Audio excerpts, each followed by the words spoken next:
you have all aspects of the spice industry that are here. There's 400, spice nerds that are in La Quinta this week. This is the new term that you're going to be hearing more of is UPF, ultra processed foods. In your industry, this is what they're talking about. I've never heard of this. They like it spicy. They like it spicy.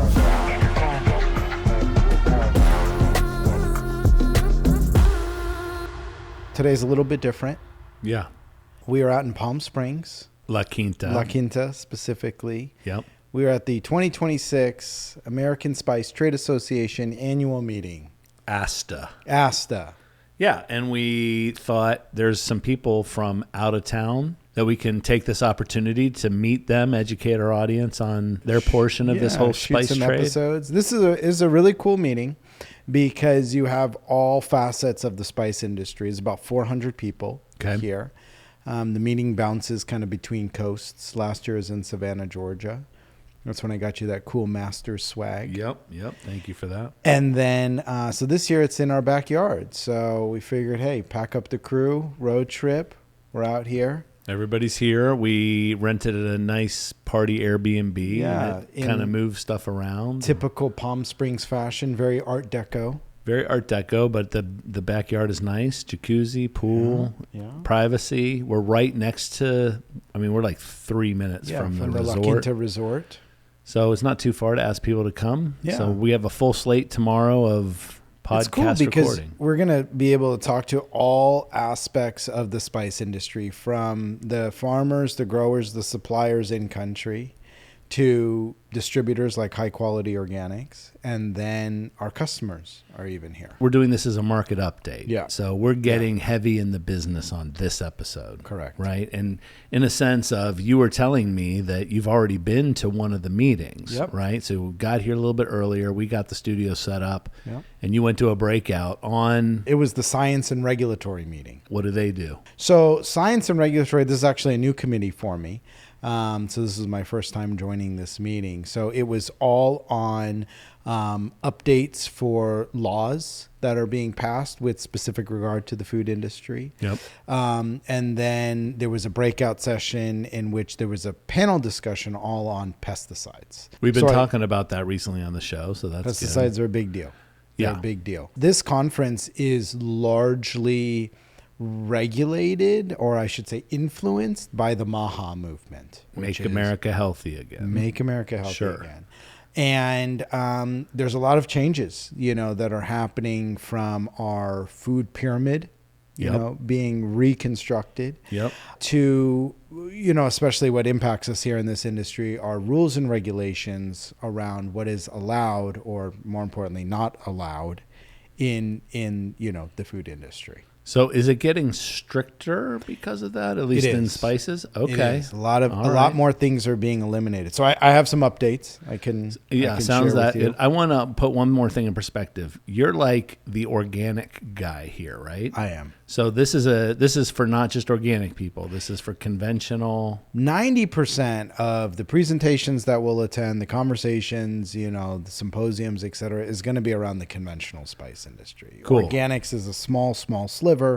And of course, at HQO, this is all we do. Yeah. There's probably, maybe 3 or 4 other companies here that also do organics. Got it. 90% of their business is going to be conventional, and they also do organics. HQO is the only one that's here that's 100% organic.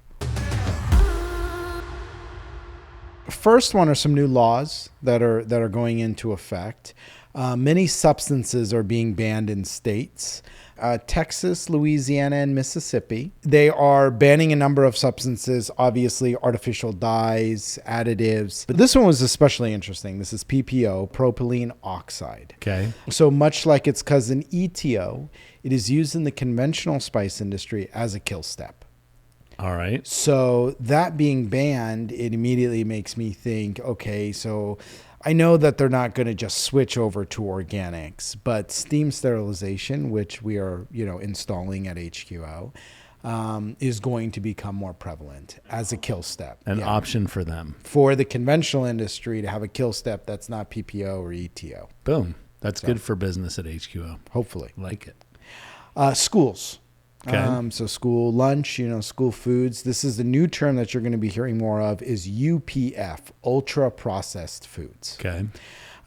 So what is an ultra processed food, you may ask? It is any food containing stabilizers, thickeners, propellants, certified colors, emulsifiers, flavor enhancers. So a lot of this is being removed from our food supply. Again, in the organic industry, not something that we're overly concerned with because, we don't use a lot of these additives. Right.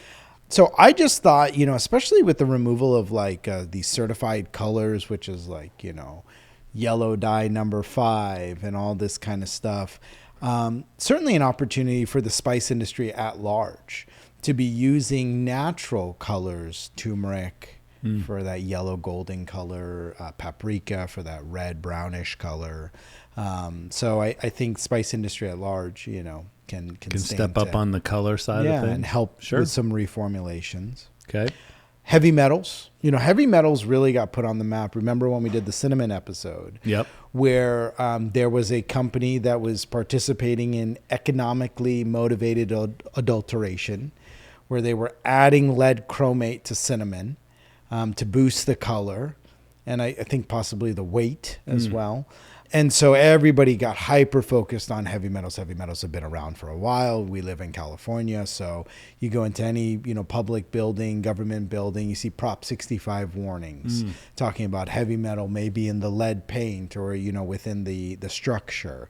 New York is limiting, as of January 1st, 2028, the heavy metal limits on sesame, capsicums, nutmeg, cumin, basil, and turmeric. They're going to set a limit of 0.6 ppm. So they're limiting how much of certain spices can go in the food in New York because they're going to manage how much? Not quite. So New York is limiting the amount of heavy metals that can be in those specific spices at 0.6 parts per million. Okay. So New York is definitely leading the charge and kind of putting a stake in the ground and saying this is the limit. And we'll probably see a lot of other states, follow suit. Where is the organic limit? Is it so heavy metals are interesting. Organic and conventional, there's no difference of limit between the two. Okay.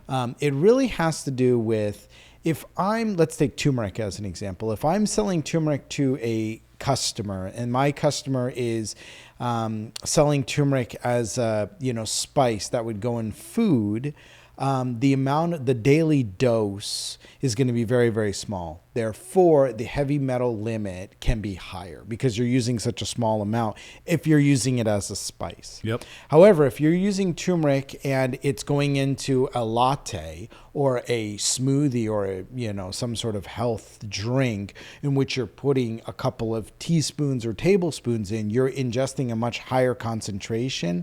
Therefore, the allowable limit of heavy metals in that turmeric is a lot lower.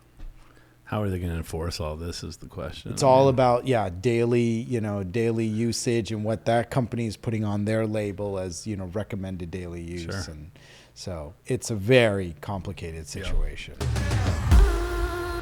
So this one was interesting, pesticide harmonization. So there was a panel that had representatives from India, so largely farmers, Vietnam, same farmers. Then they had members of the American, European, and Canadian spice associations, and talking about the fact that here, if you just look at the United States, Canada, and Europe, they all have different levels of pesticide tolerances. And this is both for conventional and organic. And so, the conversation was around, where do these pesticides come from? Why are they present? And what can we do as, the 3 largest consumers to help harmonize, our pesticide requirements and limits? I wonder if that's also limiting what can come in from It definitely is. China? It's not just China. I mean, it's any large spice producing region, but you have China, India, Europe. Yep. So that'll be inspected a little bit heavier, yep. Assuming that everybody agrees to, okay, it needs to be at least this, that, and the other. And you guys already do that. So it was interesting, the representative from India was talking about, hey, why do these things even get used? And he was really explaining that, a lot of the farmers in India, like most in the world, these are small family plots of land. And in many cases, this is their only source of income. So they're protecting this crop with everything that they have. So he was talking about how in the new rainy season in Southeast Asia, it's already been announced it's going to be an El Nino, so very, very wet. So with moisture, it brings disease. So you look at something like turmeric, they have rhizome rot. Rhizome rot is what's responsible for the Nigerian turmeric crop to be completely lost. So in response to that, you have farmers that are spraying a fungicide to help prevent against rhizome rot. Chilies, another big crop in India. Here's an interesting fact I learned, that India produces almost 2 million tons of fresh chilies a year. How much of that do you think is consumed locally in India? 1 million. 90% of the chilies grown in India are consumed in India. Whoa. 10% gets exported, which is still a lot. Yeah. They like it spicy. So I thought that was interesting. With chilies, the threat is thrips and aphids, which are, insects. Yep. So they use a lot of pesticides, right? That's what kills bugs. Ginger, the concern is bacterial wilt or leaf blight. So again, using a lot of fungicide. And the problem is like any of these, is that, again, it's in the soil. So it's you're not just applying it to the crops, but if you're over applying, it's going into the soil. And it can be there for, crop cycle after crop cycle, because the soil is what's growing your crops. Industry talk. In your industry, this is what they're talking about. Absolutely. Yeah. Organics is a lot. That's the consumer that is saying, hey, I'm very interested in what's in my food. That's why I'm buying organics. I'm concerned about heavy metals. I'm concerned about all these. And you said they're concerned because Maha is also putting their foot down and starting to make some things. So they're just saying, hey, everybody get ready. Yeah. Well, I kind of think that's good, I got to say. Right? Yeah.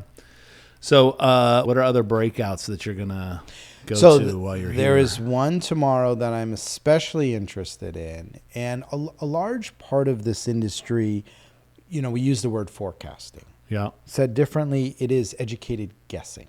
Let's take the case of the chilies. I am telling my chili farmers, who we're going to talk to tomorrow, that are in New Mexico, a year in advance on the dry tonnage of chilies that I will need for 2027. I'm telling him, in January of 2026. January. Okay, wow.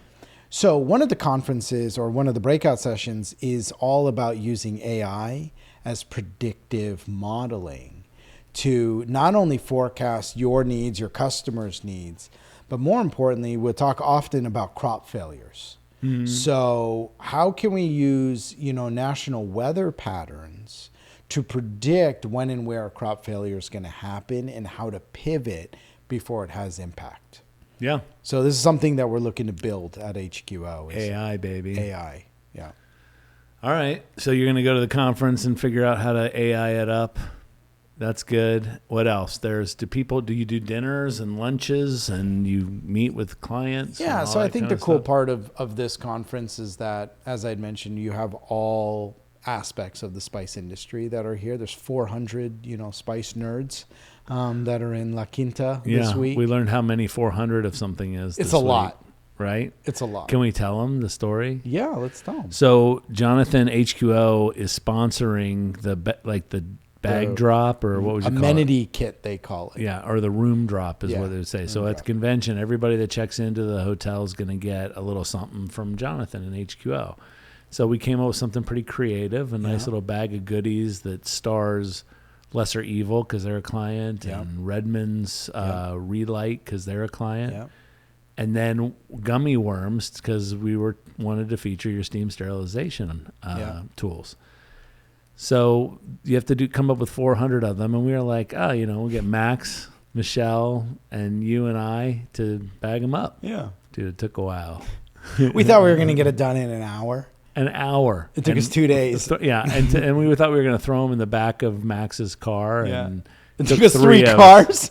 So we know how much 400 of something is. It's a lot. So 400 people show up. They're all going to get a nice welcome from you and an introduction to we got some our nice sense of collateral, humor, some nice reading material in there. Very cool. So, and how long is this going on? So today is Monday. Pretty much the whole week. So it starts on Monday and it concludes by Thursday. All right. Awesome. Yeah. These guys showed up. We have a full-on little TV studio in here. Yeah.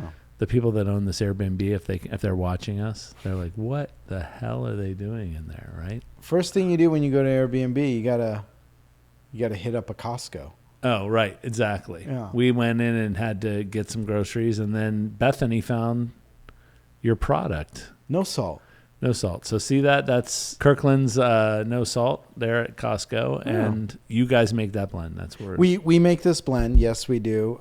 This is our blend of 22 herbs and spices. Yep. It is what I call a seasonal. I think every Airbnb should have this in it. That's a great call. Because it's great on anything. Yeah. You're at Airbnb, you're making eggs for breakfast, put it on, it's great. Yep. You're making hamburgers for lunch, put it on, it's great.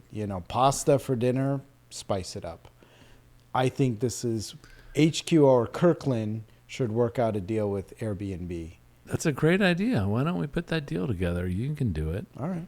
You just call up the Airbnb people and the Kirkland people. But I want to talk about something that you brought up on our last creative call. What do you do when your spices are like at the end? I kind of have an infinity spice jar. So it's just an old garlic powder, that's like this big. And I think I got it at, Albertsons or Vaughn's or something. And then I've ripped the label off. Okay. It's just kind of a little bit of the last of the garlic powder, the last of the onion powder, the last of the cumin, the last of the pepper, just kind of have kept it going for different rubs and stuff, and then I just kind of keep it going. We'll see what. And then what do you use in that jar with that blend becomes? What do you use that for? Anything?